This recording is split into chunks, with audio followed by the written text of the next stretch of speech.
Recently एक बड़ी news सामने आती है जिसमें इसरो के जो चीफ हैं वी नारायणन सर, इन्होंने यह बताया कि भारत सरकार ने चंद्रयान 5 मिशन को हाल ही में मंजूरी दे दी है। नारायण सर ने यह कहा कि चंद्रयान 5 मिशन के तहत चंद्रमा की सतह को स्टडी करने के लिए करीब 250 किलोग्राम का एक रोवर ले जाया जाएगा। अगर बता देखा जाए तो चंद्रयान 3 जो मिशन था, जिसमें हमने मून के सरफेस पे सॉफ्ट लैंडिंग की थी, जिसमें हम एक रोवर लेके गए थे, जिस रोवर का नाम प्रज्ञान था, उसका वजन करीब 25 किलोग्राम था। बट ये जो चंद्रयान 5 मिशन जो होगा, इसके तहत जो रोवर होगा वो 250 किलोग्राम का होगा। और इसके थ्रू मल्टी स्पेक्ट्रम में और बहुत सारी तरीके से मून की जो सरफेस की स्टडी है, उसको हम बहुत अच्छे तरीके से कर सकते हैं। इसलिए यह मिशन हमारे लिए बहुत ही इंपॉर्टेंट हो जाता है। और अगर ओवरऑल चंद्रयान मिशन को देखा जाए तो सबसे पहले हमने 2008 में चंद्रयान मिशन 1 भेजा था, जिसके थ्रू हमने एक ऑर्बिटर भेजा था। और साथ ही साथ उसके बाद 2019 में हमने चंद्रयान 2 भेजा था, जिस मिशन के तहत हम सॉफ्ट लैंडिंग करने वाले थे, बट वो मिशन सक्सेसफुल नहीं हो पाया। बट ओवरऑल 98% ये मिशन सक्सेसफुल था। और इसके द्वारा जो ऑर्बिटर जो भेजा गया था, जो सैटेलाइट थी, वो अभी भी काम कर रही है। फिर उसके बाद में 2023 में हमने चंद्रयान 3 भेजा। चंद्रयान 3 ने सक्सेसफुली वहाँ पे सॉफ्ट लैंडिंग की। और इस मिशन के तहत हमने एक रोवर भी भेजा था जिसका नाम प्रज्ञान था। अब जो आने वाली जो मिशन है चंद्रयान सीरीज में, उसमें चंद्रयान 4 जो 2027 में लॉन्च होगा। और इस मिशन के तहत क्या किया जाएगा कि हम वहां से मून के जो सैंपल्स हैं, जो वहां पे उनके सॉइल पे, मून सरफेस पे जो सॉइल है, जो भी मटेरियल्स हैं, उनका हम सैंपल लाएंगे वापस। उसके बाद जो अगला मिशन होगा वो चंद्रयान 5 होगा।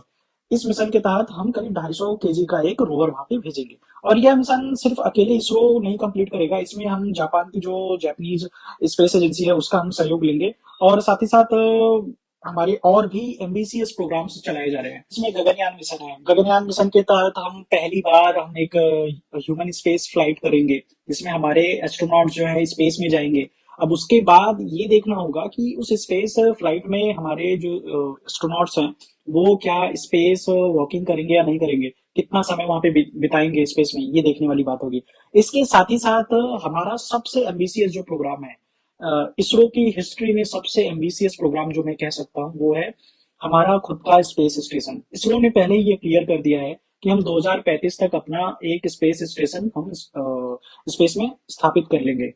स्पेस में स्पेस स्टेशन का रहना इसलिए इंपॉर्टेंट हो जाता है कि हमें किसी भी तरह की कोई भी आउटर स्पेस रिसर्च के लिए हमें किसी अदर कंट्री पे रिलाय नहीं करना होगा। और आउटर स्पेस रिसर्च अगर देखा जाए आने वाले फ्यूचर को लेकर, बहुत ही इंपॉर्टेंट हो जाती है। और अगर हम इंटरनेशनल स्पेस स्टेशन की बात करें तो 2030 में इंटरनेशनल स्पेस स्टेशन रिटायर हो चुका होगा। और उस टाइम तक दुनिया में शायद ही कुछ ऐसी कंट्रीज होंगे होंगे जिनका प्लान है कि वो अपना स्पेस स्टेशन लॉन्च करेंगे, जिनमें यूएसए की बहुत सारी प्राइवेट कंपनीज है, जिनमें स्पेस एक्स है, ब्लू ओरिजन है। और साथ ही साथ उनके कई सारे मिशन है, जिनमें Axiom mission, lunar gateway mission, orbital relief mission है। तो ऐसे मिशन के थ्रू वो अपना स्पेस स्टेशन वहां पे लॉन्च करेंगे। लेकिन स्पेस स्टेशन एक टाइम टेकिंग प्रोसेस होता है। हम बहुत सारे जो स्पेस स्टेशन है उसको कई सारी लॉन्चेज में अलग अलग यहाँ से लॉन्च करते हैं। और उसको स्पेस में उसको डॉकिंग टेक्नोलॉजी के थ्रू उसको आपस में जोड़ा जाता है। इसरो ने भी अपने डॉकिंग मिशन को सक्सेसफुली परफॉर्म किया था, जिसमें हमने दो स्पेस ऑब्जेक्ट को या फिर दो सैटेलाइट्स को स्पेस में ही उसको आपस में जोड़ा था। और अगर देखा जाए आने वाले समय में जब आईएसएस रिटायर हो जाएगा, तो उस समय एकमात्र ऐसी कंट्री होगी चाइना, जिसके पास उनका ऑपरेशनल स्पेस स्टेशन होगा, जो है तियांगोंग। चाइना ने 2011 से ही इसको लॉन्च करना स्टार्ट कर दिया था, मतलब इसको असेंबल करना स्पेस में स्टार्ट कर दिया था। और इन्होंने करीब मतलब 2022-23 के आसपास इसे कंप्लीट कर लिया था। भारत का स्पेस स्टेशन इंपॉर्टेंट इसलिए हो जाता है क्योंकि मुझे जहां तक लगता है चाइना कभी भी अपनी स्पेस डाटा को यूएसए के साथ या फिर यूरोपियन यूनियन की बहुत सारी ऐसी इंपॉर्टेंट कंट्रीज है जिनके साथ वो शेयर नहीं कर सकता है और ना ही करेगा। तो यहाँ पे इंडिया उनके लिए एक अल्टरनेटिव ऑप्शन बन के आता है।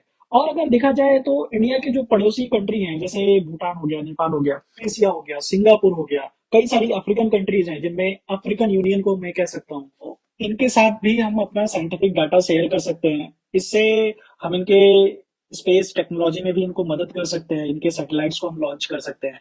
और यह मिशन हमारे इसरो के क्रेडिबिलिटी को और ज्यादा बढ़ाएगा।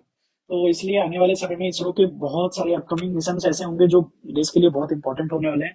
और ना ही देश के लिए, आउटर स्पेस में ना एक एक ह्यूमन की जिंदगी बहुत इंपॉर्टेंट हो जाती है। और एक एक जो डाटा, जो भी यूनिक डाटा एक तरह से कह सकते हैं, जो मिस्टीरियस हो सकता है, बहुत सारे ऐसे डाटा होते हैं जिनको कभी डिक्लासिफाई नहीं किया जाता है।